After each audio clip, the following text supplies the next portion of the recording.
The day I walked out of that office building, their laughter still echoed in my ears. "No one needs you out there," they'd said, their voices dripping with contempt. They thought I'd crumble, disappear into obscurity like so many others they'd crushed before. But they didn't know that their mockery had just ignited something far more dangerous than anger. It sparked the most calculated, patient revenge plan of my life.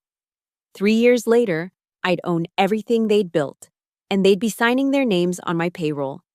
My name is Natalie Carter, and at 32, I thought I'd found my place in the world. Brighton & Co., one of Chicago's most prestigious marketing firms, had been my home for 7 years. 7 years of arriving first, leaving last, and pouring every ounce of creativity I had into campaigns that made millions for the company.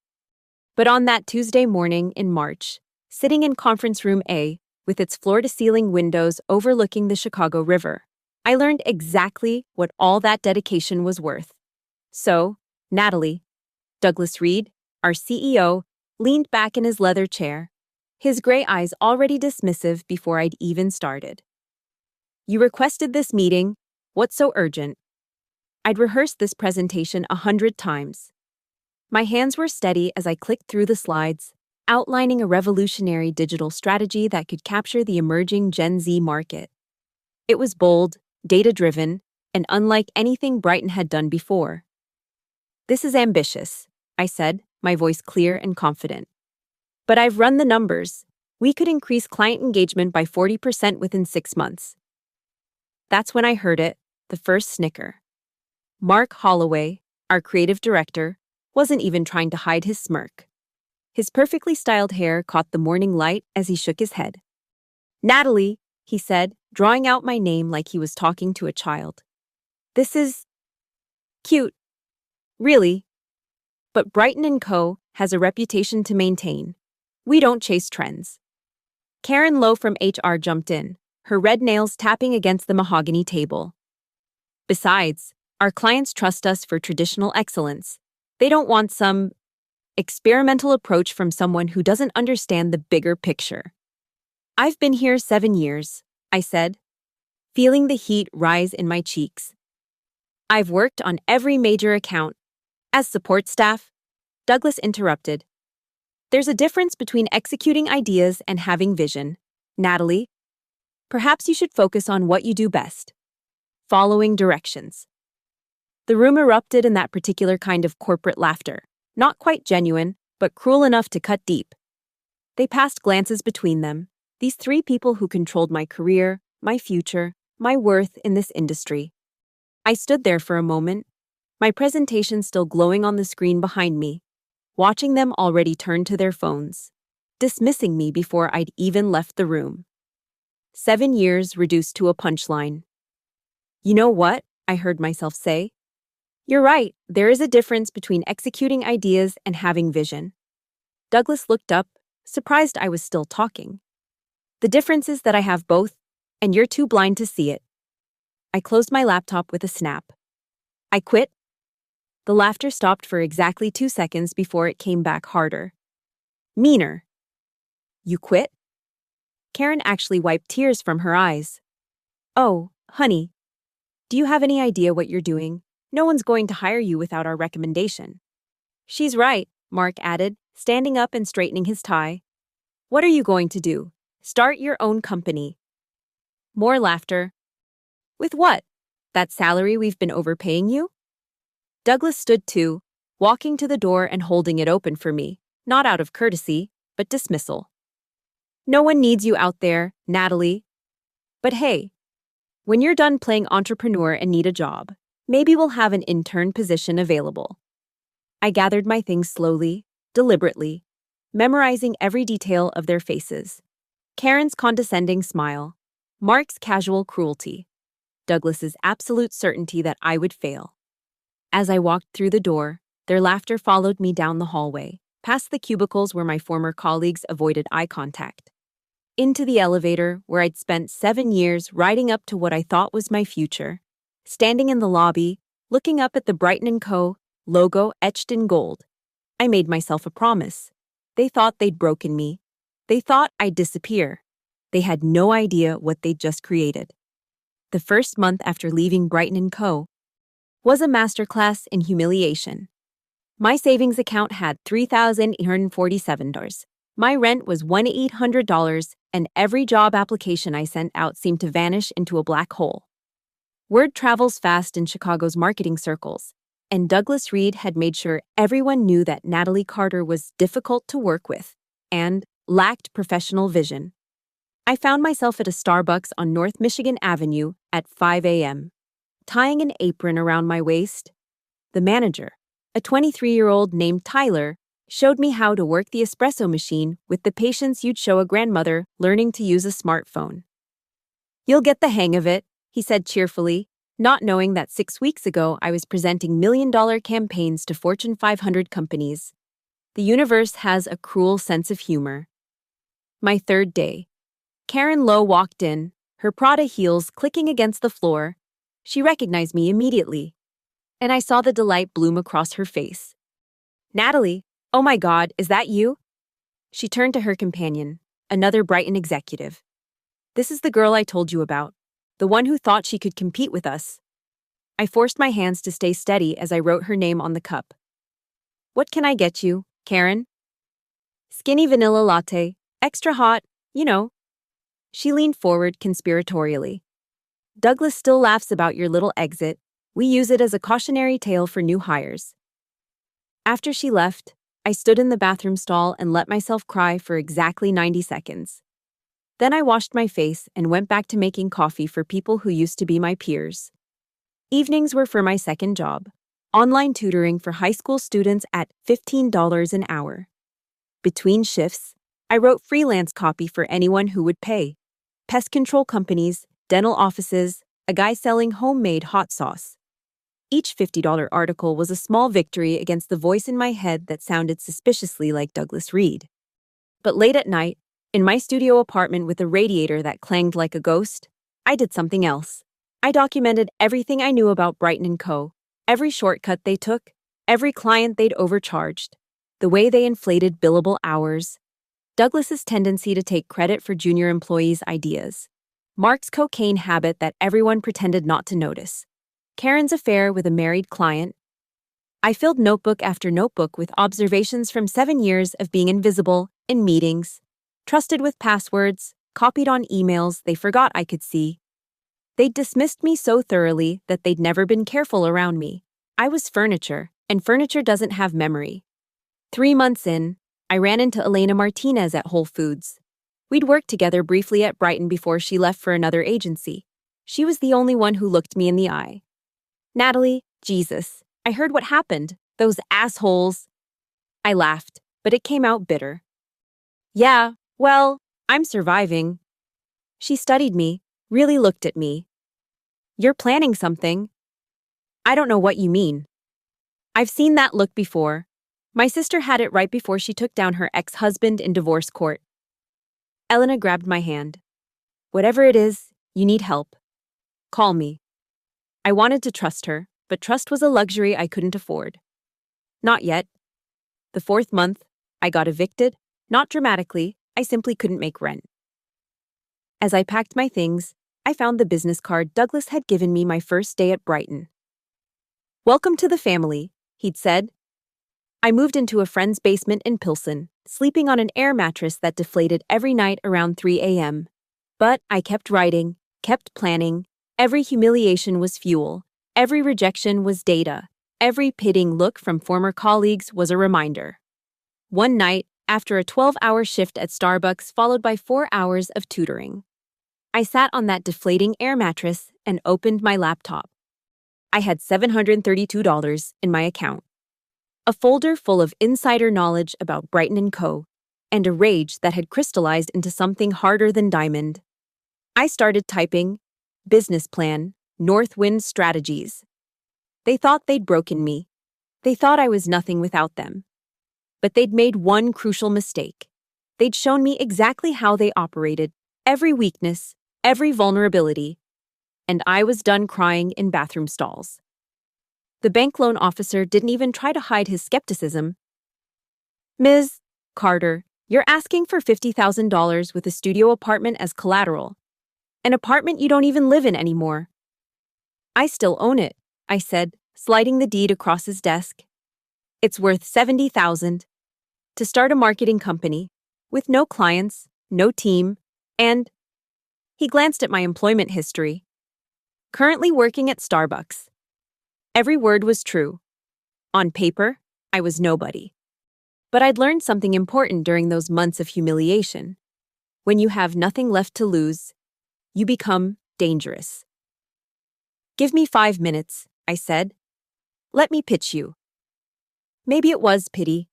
Maybe it was curiosity. But he leaned back and nodded. I pitched like my life depended on it, because it did. I showed him the gap in the market, the clients Brighton was ignoring, the money being left on the table by agencies too proud to adapt. By the end, he wasn't sold, but he was interested. $25,000, he said finally. That's all I can approve. I took it. Elena Martinez became my first call. We met at a dive bar in Wicker Park, and I laid everything out, my plan, my anger, my vision for Northwind Strategies. You're insane, she said after her third beer. You know that, right? Probably. Brighton will crush you. They have connections, money, everything. They also have ego, I countered. They won't even notice me until it's too late. Elena stared at me for a long moment. I'm in, but not for free. I need rent money. I can pay you in equity. Equity in nothing is still nothing. Natalie? Not for long. We worked out of my basement room in Pilsen, 2 laptops on a card table I'd found on the street. Our first office smelled like mildew and the Turkish restaurant upstairs. Elena handled design while I wrote copy and made calls. Hundreds of calls. Hi, this is Natalie Carter from Northwind Strategies. Click. We're a boutique marketing firm specializing in... Click. I noticed your current campaign isn't reaching. Click. 3 weeks of rejection.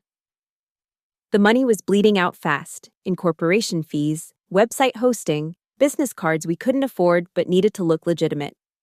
I was down to eating ramen twice a day, the cheap kind that's mostly salt and regret. Then, finally, a callback. Joe's Hardware, a family-owned chain with 3 locations in the suburbs. The owner, Joe Kowalski, was a 60-year-old Polish immigrant who didn't trust fancy downtown agencies. They quoted me $30,000 for a campaign, he said over coffee. That's robbery. I'll do it for $5,000, I said, knowing Elena would kill me. But I want a testimonial if it works. If it works, I'll give you more than that. We had 4 weeks to create a campaign that would normally take 3 months. Elena and I worked 20-hour days, sleeping in shifts on the air mattress. I wrote copy until my eyes burned, researched demographics until I knew Joe's customer base better than he did. The campaign was simple, authentic, everything Brighton would have sneered at. We focused on Joe's story, his community roots, the generations of families who'd relied on his stores. No flash, no gimmicks, just truth. Launch day. I sat refreshing Joe's website analytics every 30 seconds. The numbers started climbing. By noon, they'd doubled. By evening, Joe called. My phone hasn't stopped ringing. Website orders are up 300%. How did you... We listened, I said simply.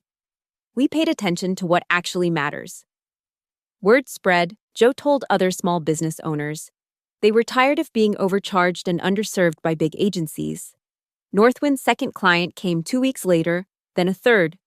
But we were still hemorrhaging money. The basement flooded during a storm, destroying Elena's computer. I maxed out my last credit card replacing it. We were 3 days from shutting down when Elena found something. Look at this, she said, showing me her screen. Brighton just lost the Riverside Mall account. They wanted double the budget for half the results. Riverside Mall. I knew their marketing director from my Brighton days. He'd always been kind to me, one of the few who remembered my name. We're pitching them, I said. Natalie, they're $1 million account. We're working out of a basement. Not when we meet them. We're not. We rented a conference room at a WeWork for 3 hours, just long enough for the pitch. I wore my last good suit. the one I'd been saving for court appearances or funerals. Elena created the most beautiful presentation deck of her life. Sitting across from Riverside's team, I felt the ghost of that conference room a meeting. But this time, I wasn't asking for permission. I was offering revolution. Brighton treated you like a commodity, I said. We'll treat you like a partner.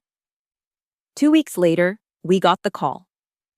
Northwind Strategies had just landed its first major client. That night, Elena and I sat in our moldy basement office, staring at the contract. You know Brighton's going to notice now, she said. Good, I replied. Let them. The Riverside Mall campaign changed everything. Within 6 weeks, their foot traffic increased by 40%. Their social media engagement tripled.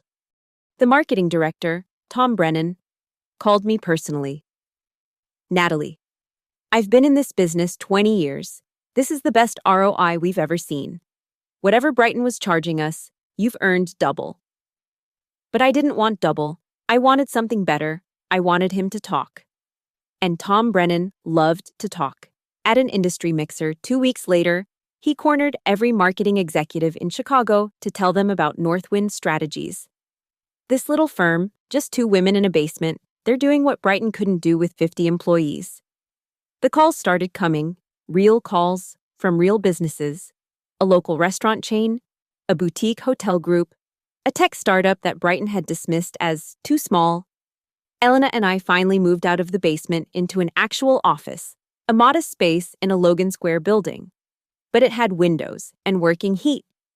We hired our first employee, Marcus, a brilliant kid fresh out of Northwestern who'd been rejected by Brighton for not being the right fit.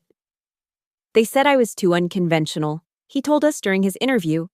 Perfect, Elena and I said in unison. Every client we won felt like a small victory against the voices in my head. Douglas saying I lacked vision, Karen calling me support staff, Mark's dismissive laughter. I printed out every success metric, every glowing testimonial, and kept them in a folder labeled Evidence. The Fulton Brewery account was our breakthrough moment. They came to us after Brighton had pitched them a campaign so generic it could have been for any beer company in America. We want something that actually sounds like us, the owner, Derek, said. Brighton showed us stock photos of people laughing at bars. We're not stock photo people. We spent 3 days at the brewery, learning their process, talking to their customers, understanding their story. The campaign we created was raw, authentic, and unapologetically Chicago. It won a local advertising award, the same award Brighton had won 5 years running until now. That's when I knew they'd noticed us. The confirmation came through LinkedIn. Mark Holloway had viewed my profile, then Karen, then Douglas. All within the same hour. I smiled at my computer screen, imagining their faces as they scrolled through our client list, our growing team photos, our award announcement. Elena walked in with champagne. Did you see the Tribune article? She handed me her phone. The business section featured a story about Chicago's new marketing maverick, with a photo of me standing in our office. The article mentioned Northwind's rapid growth, our innovative approaches, and notably, how we were winning clients from established firms like Brighton & Co. They're going to come for us now, Elena warned. Let them, I said, pouring the champagne. I want them to watch. We celebrated that night. Our team of 5 crowded into our small conference room. Pizza boxes and champagne flutes on the table we'd bought from a going-out-of-business sale. Marcus had created a playlist called Songs to Destroy Your Former Employer 2, which was both inappropriate and perfect. But the sweetest moment came the next morning. An email from a potential client forwarded by Marcus with a note. You're going to want to see this. The client had attached their correspondence with Brighton.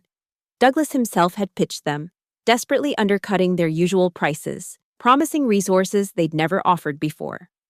The last line of his email read, "Don't be fooled by flashy newcomers who don't have the experience to deliver." The client's response was brief. Thanks, but we're going with Northwind Strategies. They actually listened to what we wanted. I printed that email and pinned it to my wall, right next to the photo from my last day at Brighton. the one where I'd forced myself to smile while holding my box of belongings. 6 months after starting Northwind, we'd grown to 8 employees and 15 regular clients. Our monthly revenue had surpassed what I'd made in a year at Brighton. But more importantly, we were building something real, something that mattered. One evening, working late on a presentation, Marcus asked, "Did you always know it would work?" I thought about those nights on the deflating air mattress, the humiliation of serving coffee to my former peers, the rejections that felt like physical blows. "No," I admitted. But I knew I'd rather fail at this than succeed at being someone's punchline. Eleanor raised her coffee mug. "To failing upward." We clinked mugs, the sound echoing in our little office. Outside, the Chicago skyline glittered, Brighton & Co.'s building visible in the distance. They'd laughed when I left, certain I'd disappear. Instead, I was building something they'd never expected: competition. The phone rang. Another potential client. I answered with a smile they couldn't see but would definitely feel. Northwind Strategies, where your vision becomes reality. The ambush came at the Chicago Marketing Summit. 18 months after I'd walked out of Brighton & Co., I was standing at the cocktail reception, discussing sustainability campaigns with a potential client, when I felt the air change. That particular shift that happens when predators enter a room. I turned to find Douglas Reed, Karen Lowe, and Mark Holloway approaching in formation, their smiles sharp as surgical instruments. "Natalie," Douglas said, loud enough for everyone nearby to hear. "What a surprise. Still playing entrepreneur. I see." The potential client looked uncomfortable. This was their game. Public humiliation disguised as networking. "Douglas," I replied, matching his volume. "Not playing, winning. But you already know that, since you've been calling my clients." His smile flickered. "I have no idea what you're talking about." "Really? Because Tom Brennan at Riverside recorded your call, the one where you offered to handle their account for free for 3 months if they dropped us." I sipped my wine. "Desperation isn't a good look on you." Karen laughed, that tinkling sound that used to make me feel small. "Oh, Natalie, you've poached a few small accounts. Don't confuse luck with talent. Like the Fulton Brewery, or the Morrison Hotel Group, or should I mention the 3 pitches you lost to us just last month?" Mark stepped forward, his cologne overwhelming. "You think you're clever, don't you? Stealing our strategies, our approaches." "Your strategies?" I laughed, genuinely amused. "Mark, your last campaign was literally a template from 2015, with the client's name changed. I know because I created that template back when I was just support staff. People were watching now, phones discreetly recording. This would be on LinkedIn by morning." Douglas's face had turned an interesting shade of red. "You're nothing but a disgruntled ex-employee with a vendetta." "I'm a competitor," I corrected. "And you're scared." "Scared?" He stepped closer, lowering his voice. "Little girl, I could destroy your company with 3 phone calls. Then why haven't you?" The silence stretched between us. Elena appeared at my elbow, Marcus flanking my other side. My team, small but fierce. "Because," I continued, "you've tried. You've called every client, spread every rumor, tried to poach my employees, and we're still here, still growing, still winning." Karen's composure cracked. "You ungrateful bitch. We gave you everything. You gave me humiliation. You gave me laughter when I presented ideas that are now winning awards under my company's name. You gave me the motivation to build something better." "Better," Mark sneered. "You're a parasite feeding off our leftovers. Your leftovers are signing 6-figure contracts with us. What does that say about what you're serving?" Douglas grabbed my arm. Not hard enough to bruise, but enough to cross a line. "You need to learn your place." "My place?" I carefully removed his hand, aware of every phone camera pointed our way. "My place is wherever I choose to build it. And right now, I'm building it on top of your client list." Security approached. The summit organizers had noticed the tension. Douglas straightened his tie, trying to salvage dignity. This isn't over, he hissed. You're right. I agreed. It's just beginning. They retreated, but the damage was done. To them. By the next morning, the video was everywhere. David versus Goliath in Chicago marketing read one headline. Brighton & Co. Executives threaten competitor at industry event, read another. The calls flooded in. Clients who'd been on the fence suddenly wanted meetings. Employees from other agencies reached out about positions. 3 Brighton clients contacted us directly, disturbed by what they'd seen. But Douglas made good on his threat. The dirty tricks started immediately. A fake news article about Northwind's questionable practices appeared on a sketchy blog site. Our Google reviews were bombed with 1-star ratings from accounts created the same day. Someone called our landlord claiming we were running an illegal operation. Elena found me in the office at 2 a.m., responding to worried client emails. They're trying to bleed us out, she said. I know. We could file a lawsuit, defamation, interference with business. No. I pulled up a folder on my computer. We're going to do something better. Inside were 18 months of documentation, every shady deal Brighton had made, every corner cut, every client overcharged. But the crown jewel was something I'd discovered just a week ago. Evidence of them billing the city of Chicago for work never performed. Natalie, this is nuclear, I know. I closed the laptop. I've been saving it, hoping I wouldn't need it. But they just declared war. Elena sat down slowly. Once you do this, there's no going back. I thought about that day in conference room A, their laughter following me to the elevator. I thought about serving Karen her coffee while she gloated. I thought about Douglas's hand on my arm, trying to put me back in what he considered my place. There was never any going back, I said. They made sure of that when they tried to destroy me the first time. The next morning, I made a call to a journalist at the Tribune who'd been investigating corporate fraud.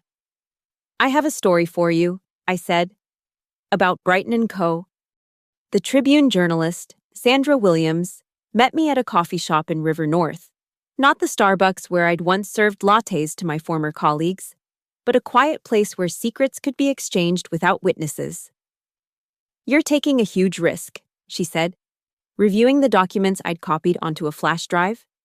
Whistleblowers don't always come out unscathed. I'm not a whistleblower, I corrected. I'm a competitor with evidence. Sandra's eyes widened as she scrolled through the files. Invoices for city contracts showing phantom hours. Emails between Douglas and Mark discussing how to inflate project costs. Karen's messages about hiding employee overtime violations. But the most damaging was a recorded conference call I'd been accidentally included on 2 years ago, where they'd explicitly discussed defrauding the Chicago Park District renovation campaign. This is extensive, Sandra said. How long have you been collecting this? Since before I knew I'd need it. When you're invisible in a company, people forget you have eyes and ears. And you're willing to go on record? I hesitated. This was the moment of no return. Yes, but I need something from you. Which is? Time it right. I want the story to break in 3 weeks. Sandra raised an eyebrow. Why 3 weeks? Because that's when the city announces its new marketing contract. Brighton's competing for it. It's worth $12 million over 3 years. She smiled slowly. You're not just trying to expose them. You're trying to destroy them. No, I said, standing to leave. I'm trying to win. There's a difference. The next 3 weeks were torture. Every time my phone rang, I expected it to be Douglas, somehow knowing what was coming. Elena and I worked 18-hour days preparing Northwind's bid for the city contract, knowing we were about to go up against a wounded giant. But Brighton wasn't sitting idle. The attacks intensified. They poached 2 of our junior employees with salary offers we couldn't match. They scheduled client meetings at the same time as ours, forcing companies to choose. Mark Holloway accidentally sent an email to our biggest client claiming I'd been fired from Brighton for stealing. That last one almost worked. The client called me directly, concerned. Is it true? They asked. No, I said simply. But ask yourself why they're so desperate to discredit me. What are they afraid of? The client stayed. Elena found me stress-eating Chinese takeout in my office at midnight, 2 weeks before the story was scheduled to break. You look like hell, she said, stealing a dumpling. I feel worse. Second thoughts? I showed her my laptop screen, an email from a Brighton employee I'd mentored years ago. Heard you're doing well. Also heard D is planning something big. Watch your back. They're going to hit us with everything they have, I said. Let them. Eleanor replied. We've survived everything else. But I wasn't prepared for how personal it would get. Someone leaked photos from my Starbucks days to an industry gossip blog with the headline, From Barista to Boss, The Questionable Rise of Natalie Carter.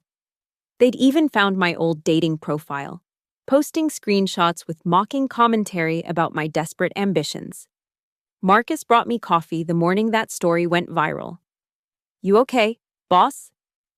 Do I look okay? You look like someone about to burn down an empire. That's the plan. Good, because the whole team's behind you. We've all got horror stories from big agencies. You're not just fighting for yourself. I hadn't thought about it that way. But looking around our office, at Marcus who'd been rejected for not fitting in, at Elena who'd been passed over for promotion 5 times at her old firm, at every employee who'd chosen David over Goliath, I realized this was bigger than my revenge. The final week, Douglas called me directly. First time since I'd quit. Natalie. His voice was different. Older. Tired. We need to talk. No. We don't. I know what you're planning. My heart stopped. I don't know what you mean. The city contract. You're bidding against us. That's ambitious. He didn't know about the Tribune. I could breathe again. Everything I do seems to surprise you, Douglas. I'm calling to make you an offer. Don't compete for this contract, and I'll personally recommend Northwind for 3 others, smaller but profitable. You want to buy me off? I want to coexist. This fighting isn't good for either of us. I thought about those notebooks full of evidence, Sandra Williams preparing her story, the bomb about to drop on Brighton & Co. You're right, I said. The fighting needs to stop. So you'll consider my offer? No, I'm going to end it. Permanently. The silence stretched. When he spoke again, the mask had dropped completely. You always were an ungrateful little bitch. I'm going to enjoy watching you fail. Get in line, I said, and hung up. 3 days until the story broke. 3 days until everything changed. Elena found me standing at our window, looking toward Brighton's building. Ready? She asked. I've been ready since they laughed me out of that conference room. Good, because tomorrow we submit our bid for the city contract. I smiled. And Thursday, the Tribune runs their front page story. You know there's no coming back from this. I thought about every humiliation, every sleepless night, every moment I'd wanted to give up but didn't. Elena, I never wanted to come back. I wanted to move forward, right through them. Thursday morning, 6 a.m., the Tribune's headline screamed across the front page of the business section, Brighton & Co. under federal investigation for fraud. My phone exploded before I'd finished my first coffee. Elena burst into my office, laptop in hand, eyes wild with excitement. It's everywhere. CNN just picked it up. Bloomberg. The Wall Street Journal is calling it Chicago's marketing scandal. Natalie, this is the beginning, I finished, pulling up our presentation for the City Contract Committee. We meet with them at 2. Brighton's slot was noon, but I'm betting they won't show. I was wrong. Douglas Reed walked into that city building at 11:45, shoulders squared, designer suit impeccable, as if federal investigators weren't currently raiding his offices. The man had audacity. I'd give him that. We passed in the hallway. He stopped, his face a mask of barely controlled rage. You did this, he said quietly. You did this, I corrected. I just made sure people knew about it. I'll sue you for defamation. Corporate espionage. You'll lose everything. With what money? Your assets are about to be frozen. I stepped closer. By the way, Karen and Mark were arrested an hour ago. Thought you should know. The color drained from his face. Behind him, 2 FBI agents entered the building. They weren't here for the presentation. Mr. Reed, one called out, we need you to come with us. I watched them escort him out, his expensive shoes clicking against the marble floor for the last time. 3 years ago, he'd held a door open for me, dismissing me like trash. Today, federal agents were holding doors for him, but not out of courtesy. The presentation room was in chaos when I entered. Committee members huddled around phones, watching news updates. The committee chair, Councilwoman Patricia Hayes, looked up as my team filed in. Ms. Carter, given the circumstances, we're postponing. Respectfully, Councilwoman, we're ready to present. The city needs this campaign regardless of Brighton's situation. She studied me carefully. You're the one who exposed them. I provided evidence of fraud. The city deserves better than companies that steal from taxpayers. Some would call it revenge. I call it justice. And good business. We presented for 90 minutes. Every slide, every strategy, every innovation we'd developed while Brighton was busy trying to destroy us. But the most powerful moment was when Marcus pulled up our client testimonials, company after company praising not just our results, but our integrity. Northwind doesn't just deliver, one client had written. They remember that business is about people, not just profits. When we finished, the room was silent. Then Councilwoman Hayes spoke. The contract requires a security review, background checks, full financial disclosure. Given what's happened with Brighton, we can't be too careful. We're ready for that, I said, sliding over a folder. Everything's here, full transparency. She smiled then, the first real warmth I'd seen. You've been preparing for this moment for a while. 3 years, I admitted. Since the day Brighton & Co. told me I was nothing without them. The call came at 8 p.m. Elena and I were in the office with the rest of the team. Pizza boxes scattered around, news coverage playing on 3 different screens. Brighton's stock had crashed. Clients were fleeing like rats from a sinking ship. Douglas Reed's mugshot was trending on Twitter. Northwind Strategies, I answered. Ms. Carter, this is Councilwoman Hayes. The committee has made their decision. Everyone in the room held their breath. Congratulations. The contract is yours. $12 million over 3 years, with performance bonuses that could double that. The office erupted. Marcus was crying. Elena was screaming. Someone popped champagne they'd been hiding for 6 months. But I stepped out onto our small balcony, looking at the Chicago skyline. Brighton's building was dark except for the FBI's mobile command unit parked outside, their lights flashing blue and red against the glass. My phone buzzed. A text from an unknown number. You may have won this round, but I'll be back. D. I deleted it without responding. Douglas Reed was finished. By morning, 3 more major cities would announce they were reviewing Brighton's contracts. The firm would declare bankruptcy within 6 months. But that wasn't the victory that mattered most. Elena joined me on the balcony, champagne in hand. You did it. You destroyed them. No, I said, accepting the glass. I built something better.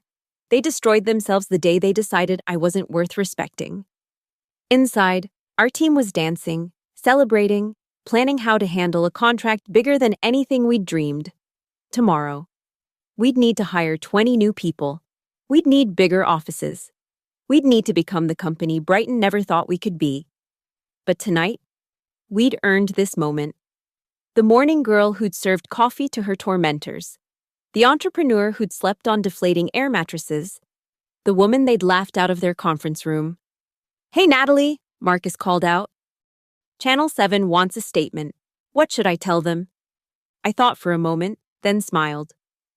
Tell them Northwind Strategies is honored to serve the city of Chicago with integrity, innovation, and respect for every dollar entrusted to us.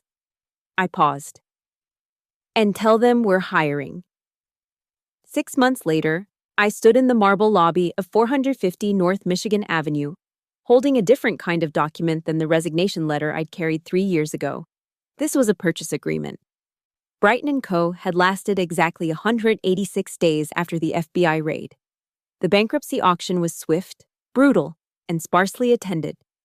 Most of their assets were worthless, outdated contracts, tarnished reputation, office furniture nobody wanted. But the building lease, the client database, the proprietary software they'd spent millions developing, those had value. To me, $3 million. My lawyer had bid on my behalf. No one else even bothered to counter. The auctioneer's gavel fell like the final nail in Brighton's coffin. Now, walking through those familiar hallways with my new keys, every step echoed with memory. Here's where I'd eaten lunch alone because no one wanted to sit with support staff. There's the supply closet where I'd hidden to cry after particularly brutal meetings. And finally, Conference Room A, with its floor-to-ceiling windows overlooking the Chicago River. The same room where they'd laughed me out of their lives. Elena, Marcus, and our 53 employees stood behind me as I pushed open those heavy doors. The mahogany table was still there, the leather chairs Douglas had been so proud of, even the projector screen where I'd presented my ignored ideas. So this is where it happened, Marcus said quietly. This is where it started, I corrected. The door opened behind us. I'd been expecting this moment, had orchestrated it, actually. Douglas Reed walked in, followed by Mark Holloway. Karen wasn't with them. She'd taken a plea deal and was serving 18 months in minimum security. They looked smaller somehow. Douglas's suit was off the rack. Mark's perfect hair had gone gray at the temples. The orange jumpsuits they'd worn to their sentencing hearings had taken something from them that expensive clothes couldn't restore. You asked to see us, Douglas said, his voice carefully neutral. I thought you should know in person, I replied. Northwind Strategies just acquired all of Brighton's remaining assets, including the non-compete clauses in your bankruptcy agreement. Mark's face twisted. Which means you can't work in marketing in Illinois for the next 5 years. Unless, of course, you work for me. The silence was beautiful. 3 years ago, they'd stood in this room, masters of the universe, telling me I was nothing. Now they stood before me, stripped of everything, waiting to hear their fate. You're offering us jobs? Douglas's voice cracked slightly. I'm offering you the chance to earn a living, entry-level positions, $35,000 a year. You'll report to Marcus here, who'll report to Elena, who reports to me. Mark laughed bitterly. You want us to be your servants? No. I want you to understand what it feels like to have your ideas dismissed, your worth questioned, your entire existence reduced to a punchline. I moved to the window, looking out at the city that had witnessed my fall and rise. But unlike you, I'll give you the chance to prove yourselves, to earn respect through work, not tenure, to rise based on merit, not connections. And if we refuse, Douglas asked, then you don't work in this industry again, your choice. They exchanged glances. Both men who'd had everything reduced to accepting charity from the woman they'd tried to destroy. I need an answer now, I said. This offer expires when you leave this room. Mark broke first. I'll take it. Douglas held out longer, his pride warring with his empty bank account. Finally, he nodded. Excellent. You start Monday. Don't be late. We dock pay for tardiness. I turned to leave, then stopped. Oh, and Douglas, you'll be working reception your first month. I want you to greet every client who walks through our doors with a smile. Think you can handle that? His jaw clenched. Yes. Yes. What? The words looked like they physically hurt him. Yes, Ms. Carter. I walked out of Conference Room A for the last time, my team following. As the door closed behind us, Elena whispered, That was cold. That was closure, I corrected. We'd moved Northwind into Brighton's old offices the next week. I took Douglas's former corner suite, not out of spite, but because it had the best view of the city. On my desk, I kept one photo, me in my Starbucks apron, exhausted but unbroken. Every morning, Douglas Reed greets visitors at our reception desk. His voice is always professional when he says, "Welcome to Northwind Strategies. How may I direct your call?" But sometimes, when he transfers a call to my office, I catch something in his tone, not respect exactly, but understanding. Last week, a young woman came to interview for an internship. As she waited in reception, Douglas told her, "Work hard here, Ms. Carter notices everything, rewards dedication, and never forgets talent." "You sound like you admire her," the girl said. Douglas was quiet for a moment. "I once laughed when she left my company. Now I answer her phones. Draw your own conclusions." The girl got the internship. Today, Northwind Strategies is the largest marketing firm in Chicago. We have offices in 12 cities, 500 employees, and annual revenues that exceed Brighton's best year by a factor of 10. But in my office, on the wall behind my desk, I've framed something more valuable than any contract or award. It's a napkin from that Starbucks where I once served coffee to my critics. On it, in my exhausted handwriting from 3 years ago, are 4 words. They'll regret laughing. Promise. Promise kept. Thank you so much for listening to this story. I'd love to know where you're tuning in from. Drop a comment below, and let's connect. If this tale of sweet revenge resonated with you, please consider subscribing to the channel for more stories like this. Share your thoughts on Natalie's journey. Have you ever had a moment where someone's doubt fueled your success? Let me know in the comments. Your support means everything, and I can't wait to share the next story with you.